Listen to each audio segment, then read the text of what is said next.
Bueno, continuamos con el libro de Juan Grabois. Este sería el último video, la última parte. En la página 195, el tercer capítulo de este libro que se llama Estrategia Política. Como expresamos en el primer capítulo, un proyecto político que se asuma nacional, popular y humanista debe estar formado por militantes que tengan claridad en torno a su sentido de propósito. Asimismo, debe poder explicar qué va a priorizar y cómo lo va a hacer. Nos hemos referido a la oportunidad de que todas las personas puedan buscar su felicidad a partir de la satisfacción de sus necesidades en un país organizado a partir de 4 órdenes: socioeconómico, geoestratégico, institucional e intergeneracional.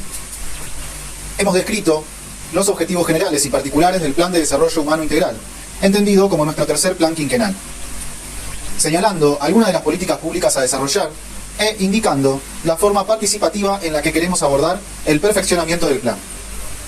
Es decir, hemos respondido a algunas preguntas: el para qué de la acción política, en tanto sentido de propósito, significado, sentimiento, percepción, dirección, los principios guía de Argentina Humana y el conjunto integrado de realizaciones propuestas. Nos toca hablar ahora un poco del cómo, en términos de estrategia política, si bien la planificación, al igual que la doctrina, entra en el marco de las formas de ejecución de los propósitos y principios guía, en el capítulo siguiente aclararemos algunos conceptos que han estado en boga estos años y que se utilizan de manera equívoca. La formación militar del general Perón le permitía reconocer con claridad la diferencia entre lo que en algunas ocasiones llamó ideología, las 3 banderas, y las formas de ejecución. Los principios guía son de aplicación universal en el tiempo y el espacio, al menos por un largo plazo. Las 3 banderas del movimiento justicialista tienen, desde nuestra perspectiva, plena vigencia. Por eso las retomamos integralmente cuando planteamos 4 órdenes para apuntalar un resurgimiento argentino, aunque proponemos integrar otros aspectos que se fueron revelando en las últimas décadas como esenciales, como ideas de largo alcance en el espacio y el tiempo. Por ese motivo, incluimos la cuestión de las instituciones democráticas, que adquieren una relevancia peculiar por la facticidad de una dinámica social al margen de la ley, y la cuestión de la ecología integral como deber político principalísimo frente a las futuras generaciones. A diferencia de las ideas de base o propósitos, las formas de ejecución de estas ideas cambian con el tiempo y el contexto. Podemos mencionar, siguiendo a Perón, 4 elementos básicos para la ejecución de las ideas centrales. 2 son de naturaleza intelectual y 2 de naturaleza práctica. En el primer grupo tenemos la doctrina que orienta la acción hacia los propósitos a partir de un conjunto de enseñanzas generales que evolucionan con el tiempo. Y la teoría permite analizarlas a partir de conocimientos de naturaleza científica para perfeccionar la ejecución. En el segundo, la estrategia, que establece las tareas generales del conjunto, y la táctica, que actúa sobre el teatro de operaciones, es decir, sobre los territorios, materiales o inmateriales, en los que se despliega la acción política. Estas tareas son desarrolladas por personas que pueden ser conductores, cuadros y militantes, las 3 categorías básicas de la organización política. La conducción estratégica requiere una visión global de la situación en el tiempo y el espacio con tareas limitadas pero esenciales. En algunas entrevistas, Perón reconocía que uno de sus errores como conductor fue traspasar los límites de lo estratégico y meterse en cuestiones tácticas. La conducción táctica implica ejecutar acciones específicas que aporten al despliegue efectivo de la orientación estratégica. En muchos casos, actuando de manera relativamente distante de la conducción estratégica, pero en forma consecuentemente asociada a la perspectiva de conjunto. La conducción estratégica, decía Perón, la puede ejercer una persona o una organización. Tiene entre sus misiones mantener la unidad política y doctrinaria del movimiento, establecer el trazo grueso del accionar político y supervisar las operaciones tácticas con implicancias estratégicas. La conducción táctica implica la preparación, organización y ejecución de acciones u operaciones ligadas a las coordenadas proporcionadas por la conducción estratégica. Esto implica, además del conductor táctico, dirigentes de encuadramiento, o sea, cuadros, que realizan el agrupamiento, formación, organización y dirección de los militantes que van a completar las acciones en el terreno.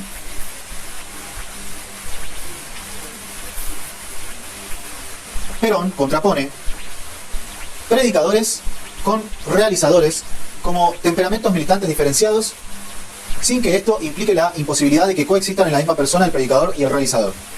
Lo cierto es que muchas veces una persona puede predicar, difundir ideas de manera brillante, pero es un queso a la hora de realizarlas en la acción concreta o en la gestión pública. Del mismo modo, tenemos personas totalmente incapaces de expresarse públicamente, que son de una extraordinaria eficiencia en la organización de la militancia, en la realización de tareas políticas o la ejecución de políticas públicas. Cuando el general Perón explicaba estos conceptos, se refería fundamentalmente al desarrollo del movimiento, que supo diferenciar de la acción de gobierno,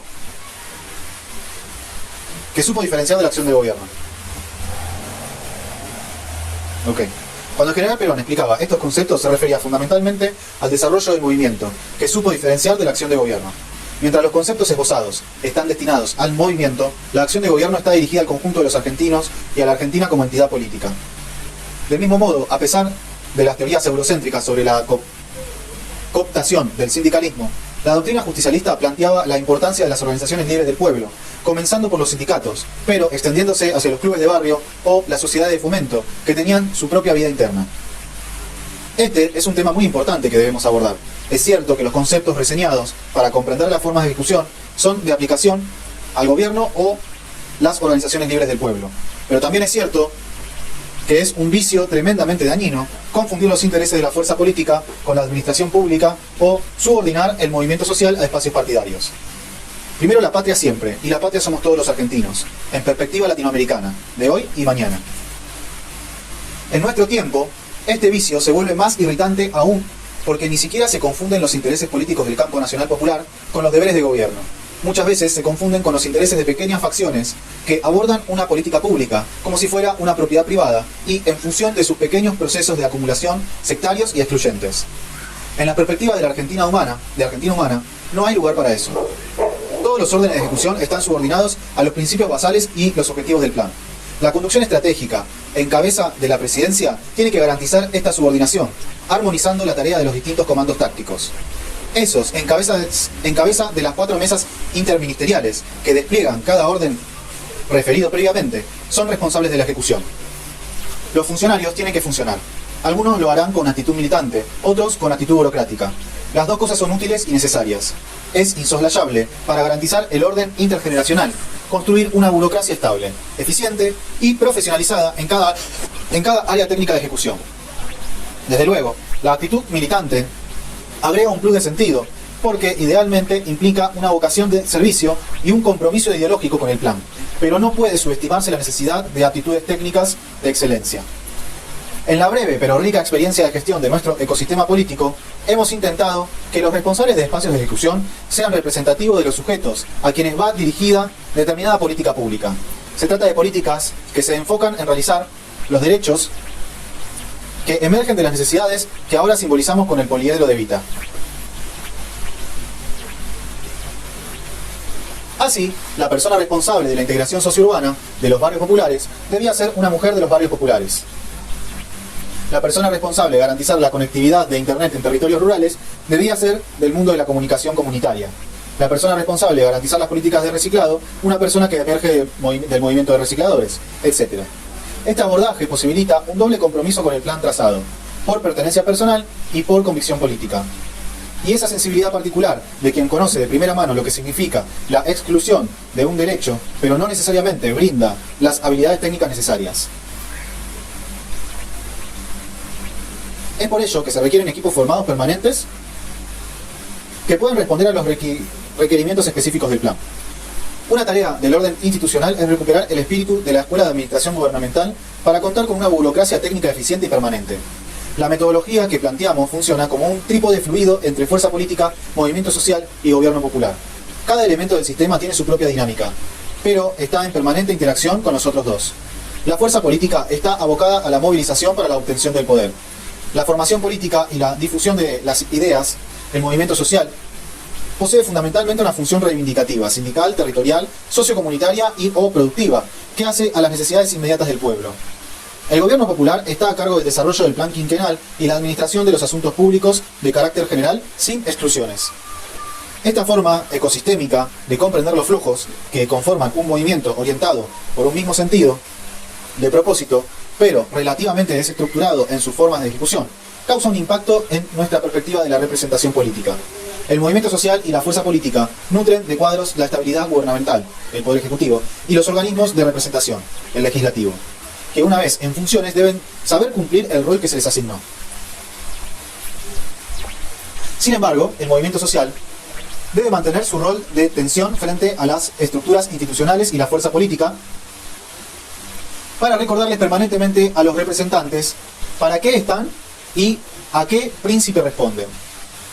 Por eso mismo, siguiendo el esquema de 3 componentes, vemos que la recuperación del proceso histórico requiere autoridad política, planificación dinámica y organización comunitaria.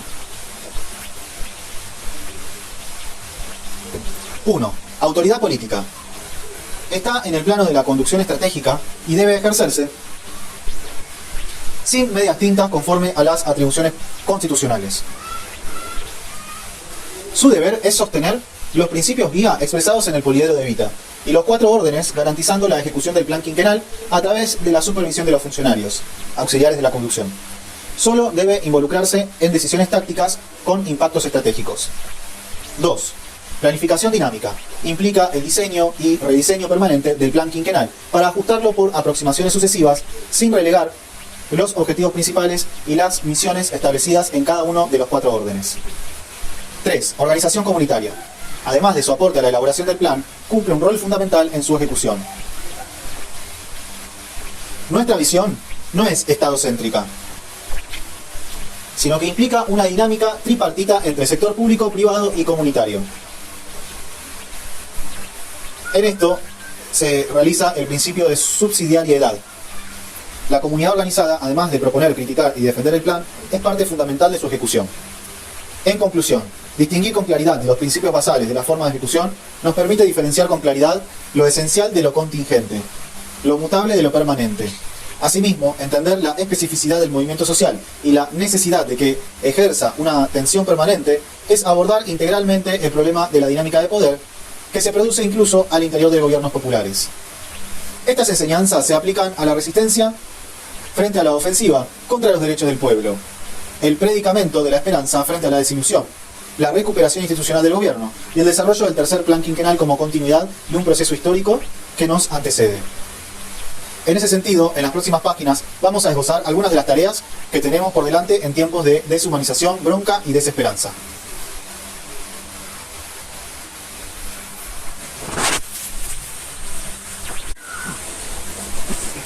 Bueno, siguiente subtítulo, página 203, organizar la bronca, 5 mecanismos de sublimación política.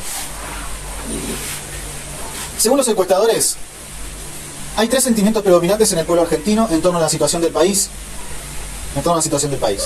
La bronca, la frustración y la incertidumbre. En varios estudios aparecen en este orden, pero desde mi punto de vista, el segundo y en menor medida el tercer sentimiento desemboca en el primero. O sea, la frustración y la incertidumbre desembocan en la bronca. No se trata de un fenómeno asociado al fracaso de las políticas del actual gobierno, sino algo que se arrastra desde hace bastante tiempo. Sin embargo, la bronca está en su punto álgido. Estamos enojados. Mientras escribo estas líneas, estalla el escándalo entre Alberto y Fabiola. En nuestro campo, más bronca, confusión e impotencia y decepción. ¿Qué sucede con la bronca en la actualidad? Como la mayor parte de los sentimientos negativos se internaliza, se individualiza, no explota hacia afuera, sino que implosiona, generando enfermedades mentales, comportamientos autodestructivos, violencia familiar, hostilidad en la calle, etc. Considerando este estado de cosas, nuestra estrategia política implica sublimar los impulsos agresivos en formas de acción colectiva y organización constructiva. Esta es una tarea militante esencial, por razones políticas y humanas. Razones que en definitiva emergen del mismo sentimiento de amor por el país y su pueblo, del mismo sentido de propósito. El concepto de sublimación, que tiene su origen en la alquimia, fue utilizado en la psicología para describir un mecanismo que permite transformar impulsos o deseos inaceptables, en general de naturaleza sexual o agresiva, en actividades socialmente valiosas. Nosotros usamos el término en un sentido similar, pero desde un punto de vista colectivo. La sublimación política es la forma de transformar en organización colectiva los impulsos negativos individuales que emergen de los contextos como el que atravesamos. Cuando es incapaz de sublimar la bronca, la psiquis resuelve la tensión desarrollando mecanismos destructivos que pueden ser, por ejemplo, 1. Represión. Los impulsos pueden ser reprimidos, lo que significa que son empujados al inconsciente nivel individual. Esto puede generar ansiedad, estrés y otras formas de malestar psicológico, ya que la energía de esos impulsos no desaparece sino que sigue ahí, tapada. Esto genera silenciosas implosiones intrapersonales. 2. Comportamientos destructivos. En lugar de sublimar los impulsos, pueden expresarse a través de otras conductas, como la agresión, la violencia, el comportamiento antisocial o la autoagresión. Esto genera implosiones interpersonales, a nivel de la familia o los barrios. 3. Sublimación negativa. En algunos casos, la energía de estos impulsos puede ser canalizada hacia actividades como el uso abusivo de droga, alcohol, las ludopatías, la utilización compulsiva de redes sociales, el consumo permanente de series, es decir, actividades que explotan la compulsión.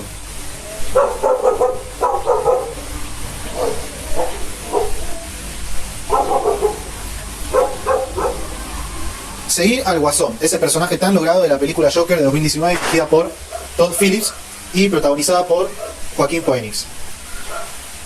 Es una reacción a la bronca acumulada.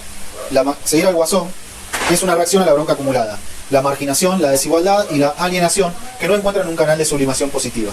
Los marginados, cultural o económicamente, que han perdido toda esperanza, abrazan la destrucción y el desorden como una forma de rebelión reaccionaria contra un sistema que los ha maltratado y rechazado. Nuestra tarea implica ofrecer mecanismos de sublimación constructiva en todos los planos que van desde el político partidario hasta el artístico. Vamos a resumir esta estrategia en 5 planos de sublimación. 1. En el plano de la solidaridad buscamos comprometer a la mayor cantidad de argentinos en la actividad más contracultural que existe frente al paradigma anarcocapitalista. La ayuda concreta, seria y respetuosa a quienes están sufriendo. En muchos casos se trata de esquemas de ayuda mutua, organización comunitaria para afrontar los problemas comunes. En otros casos de ayuda social, cuando los que estamos un poco mejor ponemos nuestras capacidades gratuitamente al servicio de los que están peor. 2. En el plano de la movilización social, se trata de promover, tanto en relación con la situación general del país, como en todos los campos particulares de insatisfacción humana, que se intensifican por acciones u omisiones del gobierno anarcocapitalista, la acción colectiva no violenta, con la movilización física o virtualmente de los sectores disconformes del pueblo. En el plano de la batalla cultural, supone enfrentar el dogma anarco 3, ahora es 3. En el plano de la batalla cultural, supone enfrentar el dogma anarcocapitalista a partir de los pilares ideológicos de nuestro proyecto, con todas las herramientas que la cultura pone a nuestra disposición. Una de las batallas es contra la cultura de la doma, que consiste en la humillación permanente del rival o el distinto. Esta lucha debe tener una faz defensiva y otra ofensiva. Por un lado, reafirmar los valores de respeto, tolerancia, solidaridad y compasión.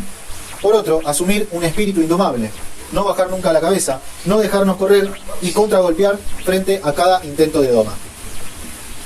En algunos casos será con más humor, en otros con más agresividad, como nos salga, pero al domador ni un tantito así. 4. En el plano judicial implica utilizar todos los medios legales para promover litigios estratégicos, tomando casos individuales o colectivos de violaciones por acción u omisión del gobierno a derechos constitucionales. Buscar encauzar institucionalmente la bronca y forzar a que los magistrados asuman el rol que les corresponde, para no quedar expuestos por su pasividad frente a los atropellos del poder. 5. En el plano político consiste en ejercer una confrontación sin concesiones con el programa anarcocapitalista antinacional y antilatinoamericano del gobierno, defendiendo nuestras convicciones y principios, trabajando en un programa alternativo de gobierno, el tercer plan quinquenal, construyendo una representación genuina de las realidades múltiples que conforman el complejo y fragmentado pueblo argentino.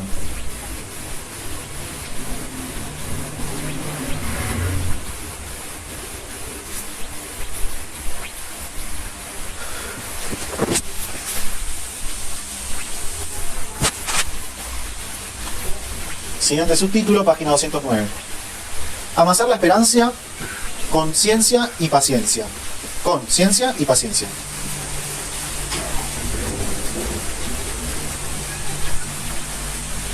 Otra emoción que nos embarga en estos tiempos es la desilusión. Todas las personas y todos los pueblos nos ilusionamos. Nos ilusionamos con otras personas. Nos ilusionamos con ganar el mundial. Nos ilusionamos con ciertos dirigentes. Ilusionarse es lo más lindo que hay. Pero la ilusión por su propia naturaleza es traicionera. En la palabra ilusión hay algo de apariencia y fugacidad. Algo de espejismo y pasiva expectativa que puede revelarse completamente falso. La esperanza, en cambio, no traiciona. Parece un juego de palabras, pero hay algo profundo en la diferencia entre ilusión y esperanza. La esperanza está fundada en algo sólido y trascendente. Implica una disposición a trabajar, a sufrir incluso, por el resultado esperado. La esperanza requiere fortaleza para sufrir los momentos adversos y las crisis, los retrocesos y las caídas. En política, la ilusión se crea, la esperanza se amasa. La ilusión es transitoria y superficial. La esperanza es permanente y profunda. Los pueblos sin esperanza ni propósito somos como la harina. Estamos dentro de un paquete, apretujados y contenidos. No tenemos individualidad ni unidad. No tenemos libertad ni cohesión. No tenemos destino. Solo podemos tener una ilusión. Así como en la película están los seguidores del Guasón, que canalizan su bronca en un personaje tan crítico del statu quo como destructivo para la comunidad, también están los que en nuestro país depositaron su frustración en un Guasón criollo y se ilusionaron con la resolución mágica de los problemas que emerge de un flautista de Hamelin. Un encantador de serpientes que tiene en su repertorio las melodías que para estos tiempos de crisis resuenan con cierta solidez. Este invierno aprendí a amasar. Además me salió bien la pizza. Me siento toda una autoridad en el tema. Las metáforas tienen puntos flojos, y las metáforas culinarias son las peores, porque al final alguien viene y te come. Pero este tema de la levadura es realmente mágico. El que no probó nunca dejar fermentar un bollo de masa con levadura debajo de un repasador, por favor, no lo deje de hacer. La sensación del antes y después es increíble, para la vista y para el tacto. La metáfora de la levadura es bien cristiana. Jesús la utiliza a menudo en los evangelios con distintos sentidos. La levadura a veces representa el pecado que corrompe la masa pura, como la hipocresía de los fariseos. Otras veces representa el reino de Dios, una polis de amor y justicia que se amasa aquí y ahora, pero se consuma después del juicio final. Otras para explicar la tarea evangelizadora de los apóstoles.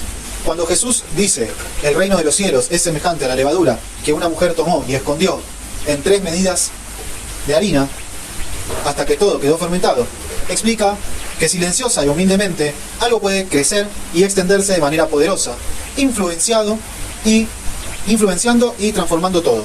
Así opera la esperanza. Este poder transformador y expansivo no es ilusorio, sino hagan la prueba de fermentar la harina con levadura. No es ilusoria ni la cohesión de la harina amasada, ni la expansión de la masa fermentada.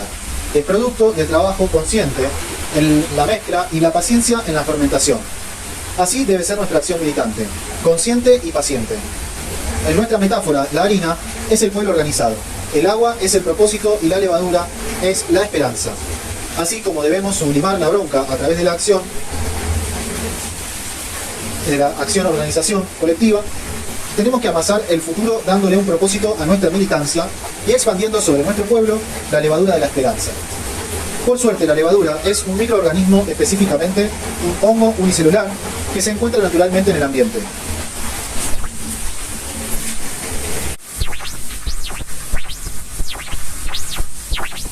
Este poder transformador y expansivo no es ilusorio, sino hagan la prueba de fermentar la harina con levadura. No es ilusoria ni la cohesión de la harina amasada ni la expansión de la masa fermentada. Es producto del trabajo consciente en la mezcla y la paciencia en la fermentación. Así debe ser nuestra acción militante, consciente y paciente.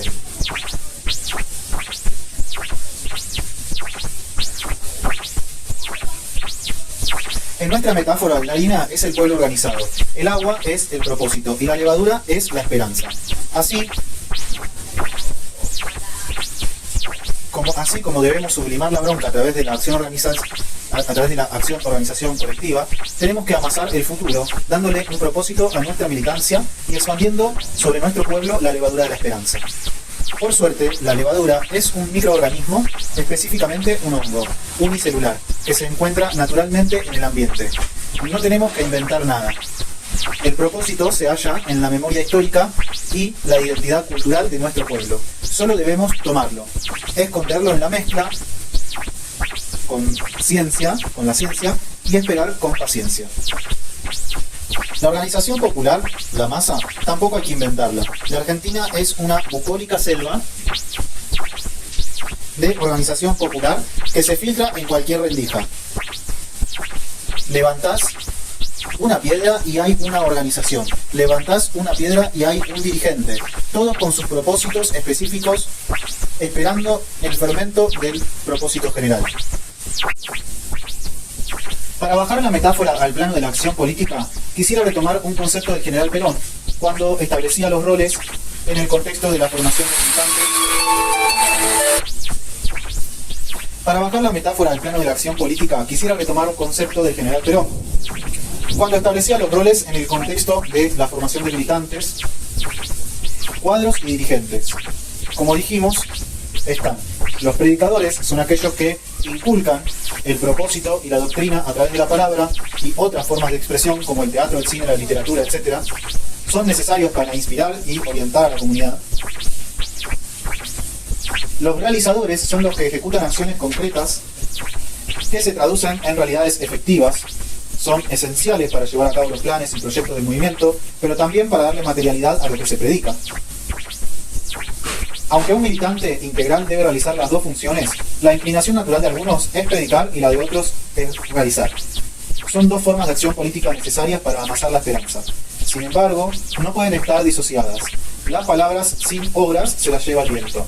Un colectivo que predica y no practica, ni realiza, está en el espacio político equivocado. Tanto para predicar como para realizar se necesita una pizca de talento, un poco de ciencia y mucha práctica.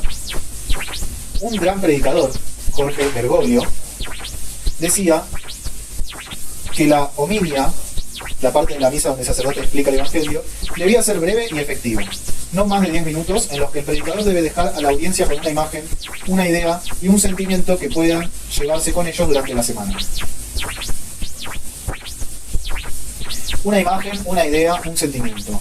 ¿Cuánto habremos hecho si logramos decodificar el propósito en una imagen, una idea y un sentimiento? Le habremos dado sentido de propósito. Así amasamos la esperanza en la predicación. Lógicamente, las ideas se legitiman con el ejemplo. No solo con el ejemplo personal de quien las predica, que es indispensable, sino fundamentalmente con la eficacia material. Siempre se puede dar materialidad a los predicados, incluso en momentos de resistencia.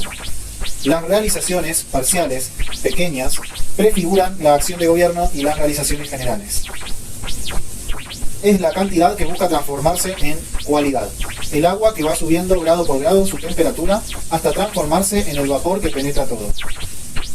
La realización no es una tarea exclusiva del gobierno. Desde la organización popular, incluso desde los pequeños actos individuales, se van produciendo realizaciones. Eso sucede cuando se logra conquistar un plan de viviendas tras un largo conflicto barrial, cuando se realiza un acuerdo paritario favorable a los trabajadores después de una huelga, cuando se mejoran las condiciones laborales de los trabajadores de la economía popular a partir de la acción cooperativa. También cuando la humilde doña de la barriada enciende los leños para calentar la olla popular, o cuando un grupo de personas salen en el frío a repartir té caliente a las personas que viven en la calle, cuando se organiza una feria popular o un festival solidario. Estas acciones son, además, una escuela de formación que forjan una militancia con un sentido práctico del propósito que nos guía.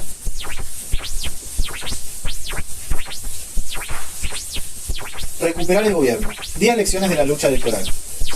Cuando estalló el escándalo, Fabiola y Alberto, hice una declaración polémica. Afirmé que fue correcto votar a Scioli, Alberto y Massa en las 3 últimas elecciones. El fundamento de esta afirmación es la teoría del mal menor, que, por conservadora que suene, no deja de ser absolutamente acertada en determinados momentos.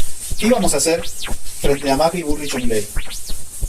El problema político en las últimas 3 elecciones presidenciales fue la inexistencia de una opción viable de poder digno de la investidura presidencial y dotado de un programa compartido por el conjunto. Desde luego, un candidato competitivo, pero con un mínimo de coherencia en su trayectoria. Un candidato con su propia impronta, pero que haga honor a la tradición histórica del campo nacional y popular. Mi candidatura en las últimas elecciones tal vez no estaba adornada con todas estas virtudes y tenía nulas chances de imponerse frente a nuestro adversario interno. La lista justa y soberana, que compartí con Paula Abal Medina, carecía del apoyo de la principal lideresa de la coalición. Los gobernadores e intendentes. La mayor parte de las organizaciones sociales, gremiales y políticas, aunque muchas veces con simpatías hacia nosotros, habían apostado al ganador. Sin embargo, las PASO de 2023 fueron un desafío a la reiteración del patrón que se venía dando y las primeras internas en el campo popular desde 1988. En ese contexto, la obtención de un cuarto de los votos, aunque no se trató de un éxito rutilante, nos permitió asentar ciertas ideas en la discusión nacional. Más allá de los nombres propios, que son importantes, en los 3 casos expresaban trayectorias camaleónicas, antecedentes neoliberales y una lejanía existencial con las clases populares. Más allá de los nombres propios que son importantes, la ausencia de un programa claro de organizaciones sociales no puede repetirse. Ese fue el sentido del gesto que realicé en el acto posterior a las PASO, la entrega de nuestra primera versión del Plan de Desarrollo Humano Integral. Debo reconocer, pese a mis conocidas diferencias con Sergio Massa, que el candidato supo integrar muchas de nuestras propuestas en la campaña de la primera vuelta presidencial, en la que nuestra coalición obtuvo un inesperado triunfo que nos hizo creer vanamente que podíamos ganar el balotaje después de 4 años de mal gobierno. Si alguna lección hemos aprendido es que para recuperar el gobierno hay que ganar las elecciones, pero ganar las elecciones no es recuperar el gobierno. Podemos ganar elecciones sin recuperar el gobierno, esto es optando nuevamente por el mal menor. Debemos hacerlo si se dan las circunstancias. Sin embargo, podemos ganar las elecciones con los candidatos que compartan una cosmovisión similar a la nuestra y acepten un plan similar al que proponemos si organizamos la bronca y amasamos correctamente la esperanza. En este apartado, sin embargo, voy a referirme específicamente a la cuestión electoral. Mi experiencia en temas electorales es reciente. Solo estuve en contacto con la política electoral en 2019, 2021 y 2023. En los 2 primeros casos, con escasísima participación en las definiciones estratégicas de la campaña. Solo durante las primarias de 2023 estuve realmente involucrado en una campaña electoral. Aunque reciente y escasa, tengo algo que aportar. Una experiencia que en la Argentina medio centenar de personas vivas debe tener. Fui candidato a presidente de la nación.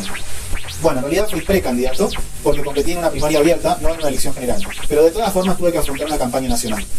Las circunstancias que me llevaron a desempeñar ese rol fueron azarosas, pero derivadas de una estrategia política diseñada para que el candidato a presidente de la Coalición Nacional Popular fuera una persona que sostuviera un propósito similar al nuestro, a diferencia de las 2 últimas elecciones nacionales.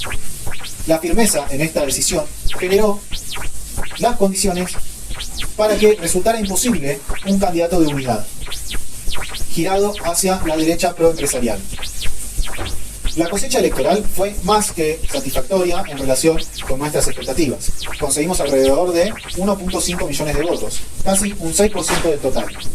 La relación de cada voto conseguido y los gastos de campaña fue la más baja de todas las fórmulas que superaron el 1%. Se trató de una campaña hecha, como se dice mal y pronto, a pulmón.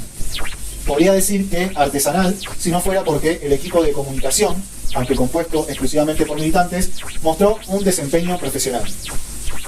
Entre los candidatos a presidente había 2 outsiders, quien hoy preside la República Argentina, el señor Javier Milei, y quien suscribe este libro. El resto de los candidatos tenían una vasta experiencia electoral y una larga inserción previa en el sistema político institucional. Esto aplica tanto a las coaliciones que ya habían gobernado la Argentina como a la coalición de izquierda. El punto de contacto con esta última fue la ausencia de cualquier apoyo empresarial. El punto de contacto con la Libertad Avanza fue el debut en elecciones nacionales. El punto de contacto con Unión por la Patria fue la pertenencia al mismo macrocampo político y la misma coalición electoral. La experiencia adquirida en las elecciones nos deja algunas enseñanzas. Vamos a plantear 10 lecciones que aprendimos. 1. La política electoral tiene un formato más individual que colectivo. En la política electoral moderna, el enfoque se ha desplazado hacia el candidato individual más que hacia la organización colectiva o el partido. las campañas a menudo se centran en la personalidad y la imagen del candidato, con una fuerte inclinación hacia el personalismo. Esto refleja una tendencia a valorar más el carisma y la capacidad individual de conexión con el electorado que las plataformas políticas colectivas o las ideologías partidarias. 2. La política electoral está basada en la ilusión más que en la esperanza. Las campañas electorales suelen construir narrativas basadas en promesas y visiones que, si bien pueden inspirar ilusión, a menudo carecen de bases realistas. La ilusión, en este contexto, se refiere a expectativas construidas alrededor de un candidato o partido que pueden no ser alcanzables. Mientras que la esperanza implicaría una confianza más realista en la posibilidad de cambios concretos. Esto puede llevar a desilusiones cuando las promesas no se cumplen y generar una enorme volatilidad en las opciones. 3. La política electoral está condicionada por el apoyo de estructuras de poder. El éxito en una elección no solo depende del atractivo de los candidatos o de sus propuestas, sino también del respaldo que reciben las estructuras de poder establecidas, como el apoyo de gobiernos provinciales, grandes empresas o medios de comunicación. Estas estructuras pueden influir significativamente en la capacidad de un candidato para acceder a recursos, visibilidad y apoyo institucional, lo que puede inclinar la balanza electoral. 4. Los aparatos políticos provinciales y municipales tienen peso fundamentalmente cuando sus intereses electorales se alinean con los nacionales. Los aparatos políticos a nivel provincial y municipal juegan un rol crucial en la dinámica electoral. Estos aparatos, que incluyen las estructuras partidarias, las redes de dirigentes locales y los recursos de movilización, pueden ser decisivos en la consecución de votos y en el éxito de una campaña electoral. Sin embargo, su influencia es realmente notoria cuando sus intereses locales, me refiero puntualmente a las elecciones a gobernadores o intendentes, la elección de candidatos a diputados y senadores nacionales por las provincias, etc., se juegan en el mismo acto electoral que los nacionales. 5. La política electoral no está linealmente asociada a la calidad ni la cantidad de militantes. A pesar de la importancia de la militancia en la organización y movilización electoral, la victoria en una elección no siempre se correlaciona directamente con el número o la cantidad de los militantes. Factores como la visibilidad mediática, la estrategia de campaña y la percepción pública del candidato pueden ser más determinantes en el resultado final que la estructura de militancia que lo respalda. 6. Las identidades políticas siguen teniendo un peso significativo en las elecciones. Aunque las campañas modernas pueden centrarse en candidatos individuales, las identidades políticas y partidarias continúan siendo un factor de peso en las elecciones. Muchos votantes siguen siendo leales a ciertos partidos o ideologías, influenciados por su historia personal, su entorno social o su percepción de qué partido representa mejor sus intereses y valores. Estas identidades actúan como un marco de referencia que guía las decisiones de los votantes. 7. La cuestión ideológica de trazo grueso tiene un peso significativo en las opciones. En un contexto donde la política tiende a polarizarse, las ideologías de trazo grueso, es decir, aquellas que dividen el espectro político en grandes bloques, como izquierda y derecha, siguen siendo influyentes en la formación de las preferencias electorales. Estas simplificaciones ideológicas permiten a los votantes tomar decisiones rápidas en un entorno complejo, aunque a menudo a costa de una comprensión más matizada de las propuestas de los candidatos. 8. La tendencia general es la formación de coaliciones sucias, formales o informales. Las coaliciones electorales se han convertido en una estrategia común para ganar elecciones, incluso cuando implican alianzas entre grupos o partidos con intereses y visiones divergentes. Estas coaliciones sucias, formadas con el único fin de asegurar el poder, suelen ser frágiles y conflictivas, lo que puede llevar a inestabilidad en el gobierno y dificultades para implementar un programa coherente.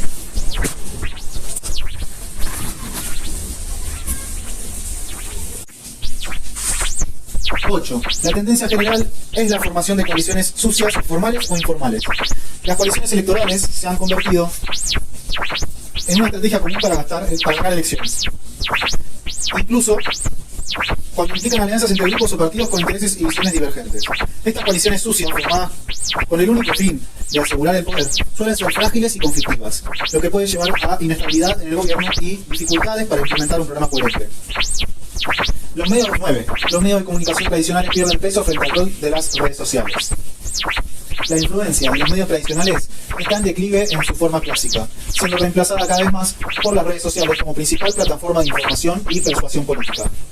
Las redes sociales permiten una comunicación directa entre los candidatos y los votantes, eliminando intermediarios y facilitando la difusión de mensajes personalizados. A su vez, prolifera un nuevo activismo, que es el digital, que bien organizado no solo permite alcanzar casi todos los teléfonos, sino que también habilita una nueva forma de creación de contenido más horizontal. Además, el aprovechamiento del funcionamiento de los algoritmos y la utilización de publicidad dirigida en estas plataformas permite a los candidatos llegar a segmentos específicos del electorado de manera más efectiva. 10. El programa de gobierno no tiene peso en sí mismo dentro de la contienda electoral. A pesar de ser un componente esencial en la teoría, en la práctica, el programa de gobierno muchas veces tiene un peso limitado en las decisiones electorales. Los votantes suelen ser más influenciados por la imagen del candidato, sus habilidades de comunicación y las emociones que logra evocar que por el contenido detallado de su programa de gobierno. Esto refleja una tendencia hacia la superficialidad en las campañas, donde la narrativa y el espectáculo pueden superar a las propuestas concretas y sustanciales.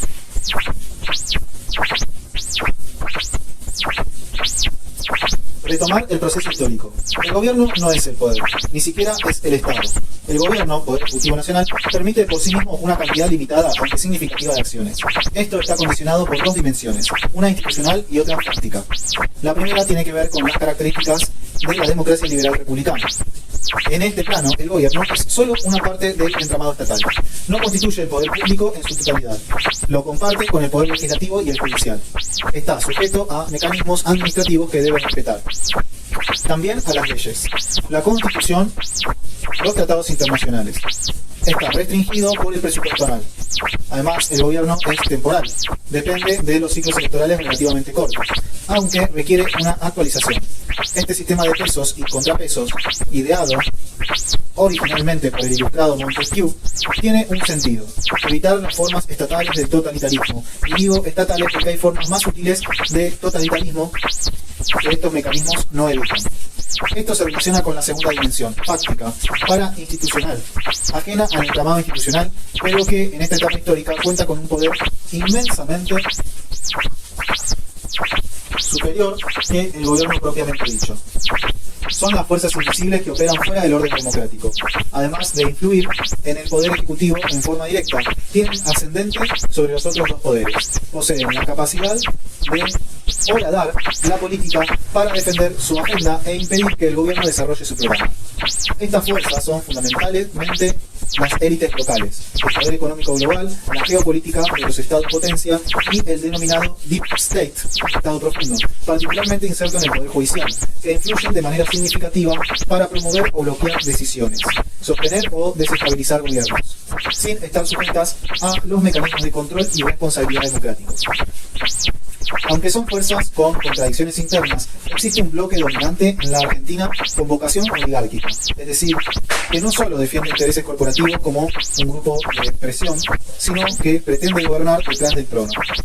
La combinación entre las limitaciones legales y fácticas al ejercicio del poder ejecutivo y el desarrollo de programas de gobierno hace muy difícil encarar procesos políticos en favor de los intereses de las mayorías populares. Por ese motivo, aunque como señalamos, la conquista del gobierno por vía electoral es fundamental para la política, hay que entender la política como un proceso de lucha permanente y no como un momento de contienda electoral. En ese sentido, nuestra propuesta no es inventar la rueda ni crear un nuevo movimiento político, mucho menos refundar la Argentina, sino retomar y actualizar un proceso histórico de lucha popular interrumpido en múltiples ocasiones. La referencia al Plan de Desarrollo Humano Integral como tercer plan quinquenal apunta precisamente a eso. No se trata de una nostalgia crítica y anacrónica del pasado, sino de practicar la conciencia histórica frente a la historiografía oficial de cuño liberal y centrista que el gobierno de Javier Milei ha retomado en sus batallas culturales. La historiografía nacional y popular traza una línea que va desde las guerras de independencia hasta los gobiernos kirchneristas. Desde esta perspectiva, la realización del proyecto histórico de constitución de una nación políticamente soberana, económicamente independiente y socialmente justa, que mira hacia nuestra América, y enfrenta los poderes oligárquicos, tuvo sus hitos en San Martín, Rosas, los caudillos federales, Irigoyen, Perón y Evita, Néstor y Cristina Kirchner. Aunque tengo diferencias y matices con el denominado revisionismo histórico, aunque considero que los liberales han hecho significativos aportes a la formación de nuestra patria, aunque rechazo una visión dicotómica y maniquea de la historia, comparto que existe un trazo grueso nacional popular que logra su punto más alto en la revolución justicialista. La victoria electoral de Mauricio Macri en 2015, al igual que el ascenso de Bernardino de Rivadavia, Bartolomé Mitre, los golpes de 1930, 1955 y 1976, marca una nueva interrupción en ese proceso y abre una etapa de predominio oligárquico que sigue vigente. Nuestra misión es retomar el proceso recuperando el contenido nacional popular humanista en los 4 órdenes: socioeconómico, geoestratégico, institucional e intergeneracional, realizando en pequeños y grandes proyectos la conversión de necesidad a derecho como establece el Poliedro de Evita. Es inevitable que, aunque nosotros no queramos reproducir las antinomias históricas, sino realizar un programa de gobierno, estas sigan funcionando. Los intereses materiales y la vocación oligárquica de los millonarios, además de los pequeños intereses de mafietas intermedias políticas o empresariales, posiblemente se opongan a la realización del tercer plan quinquenal, sobre todo si tienen que atenerse al criterio de crecimiento compartido y aportar lo que corresponde para la realización del conjunto. ¿Qué hacer entonces? ¿Hay una transacción posible? Teniendo en cuenta que nuestro enfoque es no violento, tiene que existir un consenso mínimo en torno a la vocación de convivencia e idealmente un pacto humanista que opere como marco para el desarrollo de la disputa material y política. Perón hablaba de formas cruentas e incruentas, nosotros descartamos las formas cruentas. No existe en nuestra cosmovisión espacio para la violencia política que en su momento el propio Perón denominó guerra revolucionaria y promovió como una táctica legítima durante su exilio. La derivación trágica de la coexistencia de tácticas cruentas e incruentas al interior de nuestro campo constituye, al menos para mí, una vacuna contra cualquier forma de legitimación de la violencia. Si lamentablemente las circunstancias llevaran a la reinstalación de la violencia política como forma legítima de lucha, lo que en un futuro remoto puede suceder si no se equilibra la situación nacional, nuestro proyecto Argentina Humana se disolvería ipso facto. Así de simple. Será eventualmente reemplazado por otro y tendrá otros dirigentes. Esto es así porque la cuestión de la violencia política no es una táctica más dentro de las posibles, sino un límite ético-político que nuestra cosmovisión compartida establece como premisa o al menos como acuerdo fundamental. Si la memoria histórica de los últimos 100 años nos dio una lección, es que las armas han servido, al menos en mediano plazo, a los poderosos. La violencia adquiere su propia dinámica que tiende a convertirse en militarismo. Nosotros proponemos un pacto humanista, aunque personalmente me genera un rechazo instintivo la filosofía post-marxista, en particular Ernesto Lacau,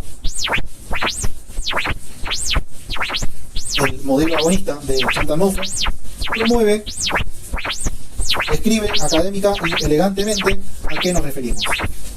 La politóloga belga cuestiona la posibilidad de un consenso racional sobre criterios de justicia.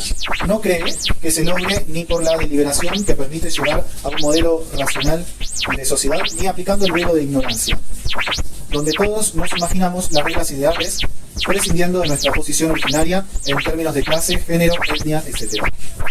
Mouffe señala que hay conflictos en los que no existe ninguna solución racional y se despliegan según la lógica de amigo-enemigo, es decir, a través del antagonismo.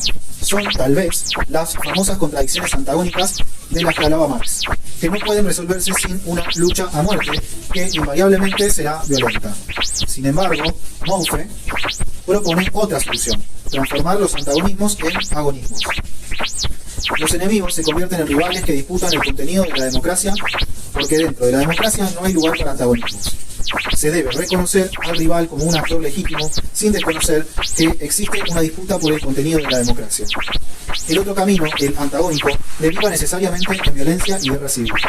Aunque no coincido con las premisas filosóficas de Mademoiselle Chantal, me parece que su explicación está buena.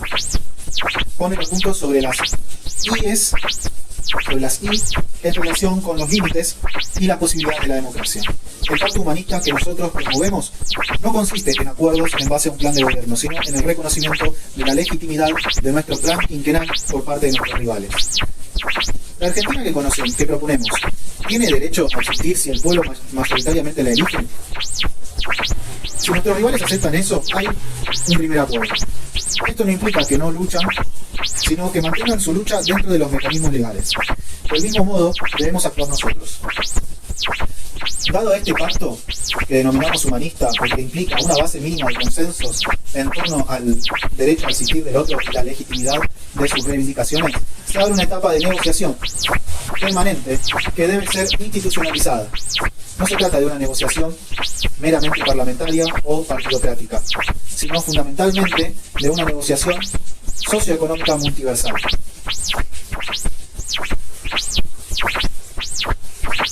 1. Entre los intereses nacionales y los globales. 2. Entre las élites y las mayorías. 3. Entre los de arriba y los de abajo. 4. Entre los integrados y los excluidos. La historia argentina nos legó un método para la negociación. Se trata de las paritarias. Las paritarias como proceso formal de consolidación, se consolidaron durante el primer gobierno de Juan Domingo Perón. En 1945, con la sanción del decreto 23.852, conocido como el Estatuto del Perón Rural, se establecieron los primeros mecanismos formales para la negociación colectiva en el sector rural. En 1953 se promulgó la Ley 14.250 de Convenciones Colectivas de Trabajo, que reguló de manera formal el proceso de negociación colectiva en la Argentina. Esta ley estableció un marco legal para las paritarias, donde los sindicatos y los empleadores podían negociar colectivamente los salarios y las condiciones de trabajo. Si la memoria no me falla, nadie salió con un tiro en la cabeza y las patas para adelante de una mesa paritaria. La paritaria que necesita hoy la Argentina es más compleja porque comprende un paquete de acuerdos que exceden los de una negociación sindical. Implica una multiplicidad de subsectores sociales y económicos. La economía ultra concentrada y la sociedad ultra fragmentada son situaciones de las que debemos hacernos cargo. Hay sectores que, a diferencia de los asalariados registrados y las cámaras patronales, no tienen una representación sólidamente institucionalizada. Este marco de negociación paritaria en torno a condiciones mínimas de convivencia social y crecimiento compartido implica la búsqueda de un acuerdo negociado, es decir, un nuevo contrato social. Se trata de un contrato abierto, sujeto a ajustes y modificaciones periódicas, pero con una base sólida que marque un camino para la satisfacción de las necesidades humanas y la edificación gradual de los 4 órdenes. Desde luego, cabe la posibilidad de que no haya acuerdo. Existen mecanismos para resolver esto: la conciliación obligatoria, la resolución alternativa de conflictos, la solución pacífica de la controversia, un arbitraje y un laudo. La teoría de la negociación enseña que las partes deben tener claro cuál es su mejor alternativa al acuerdo negociado. ¿Qué pueden hacer si se cae la negociación? Tenemos clara la nuestra, pero como la propia teoría de la negociación explica, no podemos decirla. Una sola pista. Del mismo modo que la violencia está vetada en nuestro proyecto, la claudicación en torno a la justicia social también. Las formas incruentas no son menos enérgicas ni excluyen el ejercicio legítimo del poder popular. A la banda del Yao Yao la conocemos, no son precisamente generosos. Dicho esto, nosotros creemos que el rol del sector privado en una Argentina humana es fundamental. Este reconocimiento deriva de nuestra caracterización de la etapa histórica nacional e internacional, de la visión tripartita de la economía nacional, de la perspectiva no violenta del cambio social, de nuestra visión de la libertad individual en el marco de una comunidad de destino. Cuando planteamos repasar los fundamentos del papel del sector privado en la comunidad nacional como parte de una Argentina humana, proponemos establecer principios conceptuales, la superación de prejuicios mutuos y la visibilización de problemas y desafíos. Solo una supina ignorancia o mala fe pueden considerar nuestros principios como una vocación expropiadora, amenaza comunista y demás epítetos como interpretan el actual presidente de la nación y sus acólitos. Detrás de la diatriba anticomunista, en realidad se esconde el rechazo liso y llano a cualquier política pública y organización de la sociedad civil que busque resolver positivamente los flagelos de la pobreza y la exclusión estructural. La exigencia de trabajar por una Argentina humana supone incorporar como aspecto fundamental a la iniciativa privada sin abandonar la búsqueda del bien común, en particular la satisfacción de las necesidades sociales de los excluidos. Suele confundirse este planteo con un sesgo antiempresarial, afirmamos que nuestro sesgo no es tal. Si tenemos un sesgo, una preocupación fundamental, un énfasis en favor de los trabajadores y los más humildes de nuestra patria. ¿Quién supone que priorizar a estos sectores nos coloca en el lugar de enemigos de los empresarios per se?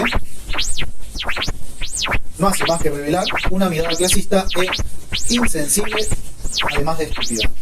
La puja distributiva es inevitable. Siempre ha sucedido y siempre sucederá. El tema es comprender que el conflicto principal que involucra al empresariado y a la clase trabajadora no es solamente un problema de salarios, de ingresos, vistos desde el punto de vista de quien lo recibe, o de costos, vistos desde la mirada de quien los paga. También la puja distributiva se desarrolla en un conjunto mucho más amplio de demandas que en nuestro caso denominamos desarrollo humano integral, que incluye la agenda tierra, techo y trabajo.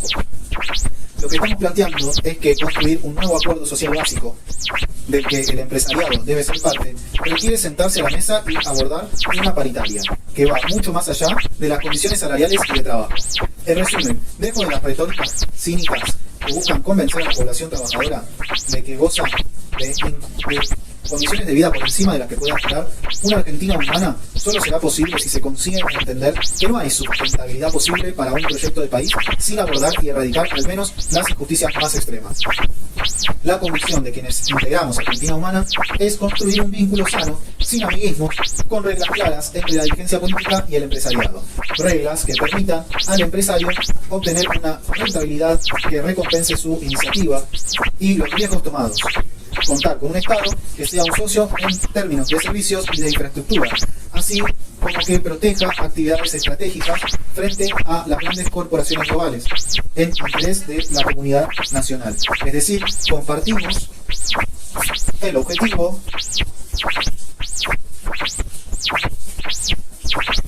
de liberar las fuerzas productivas del país, pero a diferencia de otras visiones pensamos que eso solamente es posible de forma sustentable si se lo hace respetando y ampliando los derechos sociales básicos.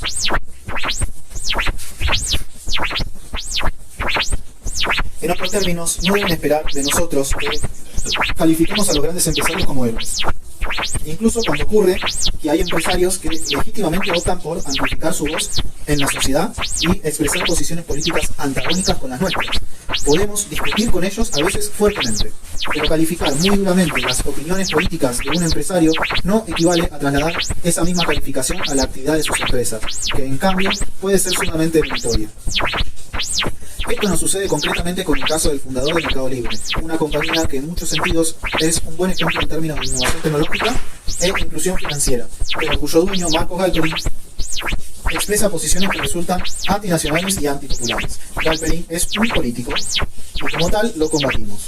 Como empresarios simplemente aspiramos a que haya reglas claras y justas. Hay que recalcar que el papel del Estado se vuelve imprescindible para esta tarea de coordinación y ordenamiento de los diversos intereses existentes en la sociedad. En otras palabras, si el Estado está colonizado, como sucede en el presente, por intereses particulares, locales o extranjeros, lejos de cumplir con su verdadera finalidad, será un dispositivo para asegurar nichos de acumulación rentista o de privilegios sectoriales contrarios, ambos al bienestar común y el crecimiento económico. Los gobiernos autopercibidos liberales, a pesar de sus pésimos resultados para la actividad económica, tendieron a contar con el apoyo de las principales corporaciones económicas que se reúnen anualmente en el Yao Yao. Las razones que motivan este tipo de acompañamiento, reeditado en la actualidad ante la administración del presidente Javier Milei, no siempre son claras, dado que se entremezclan intereses económicos sectoriales, concepciones ideológicas, valoraciones propias de círculos sociales exclusivos, entre otros factores a desentrañar. Desde luego también las equivocaciones de quienes buscaron ampliar los principios de la justicia social en su vínculo con el sector privado juegan un papel. Nos referimos a que todos los gobiernos de corte nacional popular combinaron momentos de confrontación abierta con iniciativas de diálogo bajo distintas formas de pacto social, en general con poco éxito. Sin embargo, sin ignorar el papel de la confrontación de intereses puede y debe tener en cualquier sociedad, es inviable proponerse en la tarea de formular un proyecto argentino, una vía nacional al desarrollo humano integral, donde los tres sectores de la economía puedan desarrollarse y prosperar. No es lo que está sucediendo. Cada vez con mayor claridad se observa que la Argentina puede ingresar en una dinámica económica de enclave neocolonial, donde sus principales riquezas queden sometidas al accionar extractivista de capitales transnacionales y fondos de inversión globales. De profundizarse este camino que el gobierno actual promociona activamente. Solamente unos pocos capitales nacionales se verán beneficiados, mientras que una mayoría sufrirá las consecuencias del achicamiento del mercado interno y la desaparición de enteras ramas de la industria. Parafraseando un eslogan común en política, nosotros sabemos que sin el sector privado no se puede, pero con el sector privado no alcanza. ¿Sabrán los empresarios que el mismo eslogan aplica al sector público y al comunitario? La lucha por una Argentina humana depende en gran medida de que comprendamos la interdependencia de estos tres cuerpos que orbitan en nuestro firmamento azul y blanco. Y terminamos el libro de Argentina. Chicos, no se rían de mí porque yo lo hago esto por los chicos también. No. Quedaría muy feo si nosotros saliendo a la cancha se rieran todos de nosotros porque estamos haciendo un partido de beneficio. Lo único que les puedo decir.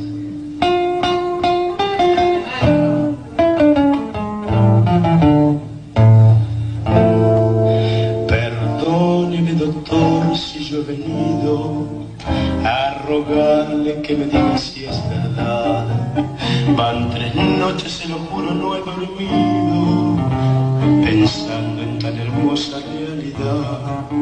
He sabido que a Pinocho lo han traído con urgencia moribundo al hospital y que una hada milagrosa que ha venido con su magia lo acaba de curar. Usted no me conoce, me llamo Cucucita y tengo una hermanita que no puede jugar. Es de trencitas rubias, si viera qué bonita, y hace 6 meses largos no puede caminar. Por eso yo le ruego a usted, doctor tan bueno, que llame sana pronto con toda su bondad, que vaya por mi casa, que cure a mi hermanita como curó a Pinocho y así podrá jugar.